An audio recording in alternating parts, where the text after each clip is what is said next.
Hi, my name is Tyler Vitter, and today I'm going to be talking about drug and alcohol abuse. 20 million people in the U.S. have struggled with alcohol and drug abuse, and only 10% of them have gotten help for drug and alcohol abuse. It has caused the government to enforce a lot more stricter laws on drug and alcohol abuse. Drug and alcohol abuse can lead to people using them to distance themselves from society and just to get their high, and you shouldn't do that because it's just gonna fry your brain, and your brain's gonna be altered after a while, and it's always gonna want that pleasure of filling up when you're feeling down. The overdose has tripled from 1999 to 2017. More than 700,000 people have died each year from an overdose.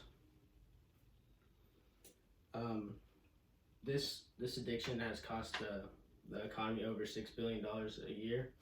That money can be used to build rehab centers and use for more services for these addictions. This issue has caused domestic violent rates and poverty to increase over the years. These problems not only affect society, but they affect their family and the people that they're around. And drug and alcohol abuse has become a lot common at an older age, but now in today's society, 13 to 18-year-olds are using them.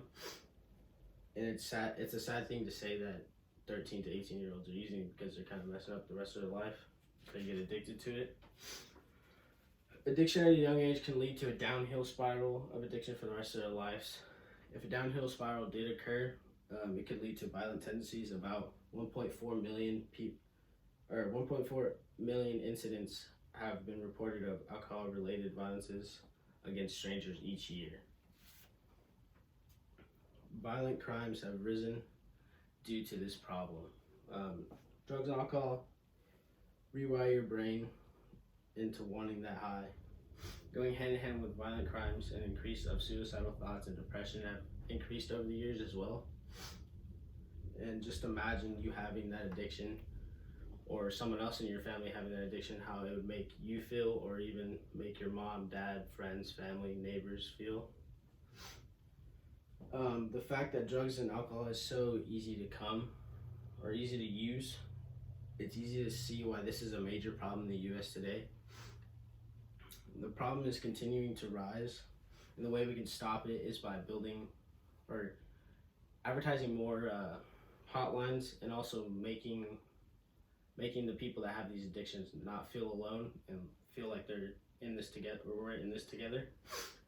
And we can also build more rehab centers, make it harder to get drugs and alcohol. Other states such as Utah and Minnesota have already done this. But for example, they close liquor stores on Sundays, and most of their hours throughout the day they close at 7 p.m. every single day.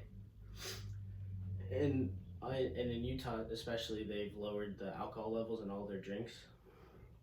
It's a major problem because abuse of these substances can lead to many things, such as an overdose, violent tendencies, and crimes.